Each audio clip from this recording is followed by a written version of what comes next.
কুমিল্লার মুরাদনগরে শিল্পী আক্তার নামের এক 4 মাসের অন্তঃসত্ত্বা গৃহবধূকে গলা কেটে হত্যাকারী ঘাতক স্বামী গিয়াসউদ্দিনকে আটক করেছে পুলিশ।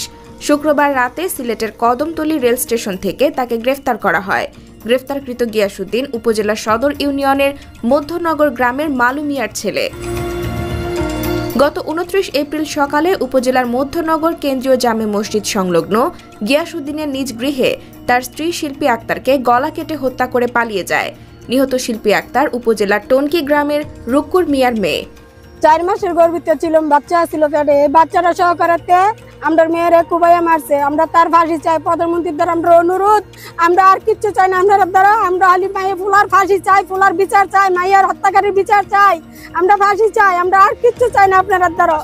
জড়িত আছে এর মা বাপ সব জড়িত আছে। একজনে মারতে পারছে না, একজনে মারতে পারছে না। বাড়ি দিয়ে লাগতে রক্ত পড়ছে দিকে বেড়াটির মধ্যে কুবাই লাই থেকে বাড়ি লাগতে দিকে বাড়ির ভাঙ্গে তুই লাগছে, পটকে আলাই লাগছে মাইরা।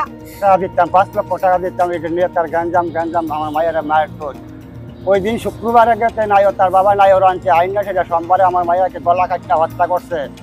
হয়তো একজনে আমার মেয়ের সাথে জুড়ে পারতো না, 2-3 জনে মিললে আমার মেয়ের হত্যা করছে। আমি প্রধানমন্ত্রীর কাছে হাত জোর করে বলছি, আমি গিয়াসউদ্দিনের ফাঁসি চাই, আমি আর কিচ্ছু চাই না।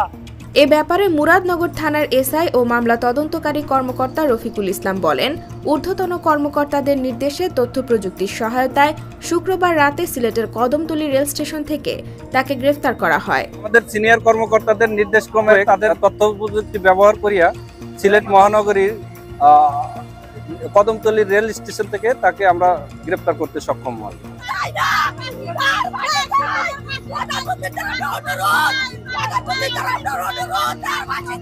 তথ্যচিত্রে শাহ শাহিদুদ্দিন, কুমিল্লা ক্রাইম বার্তা।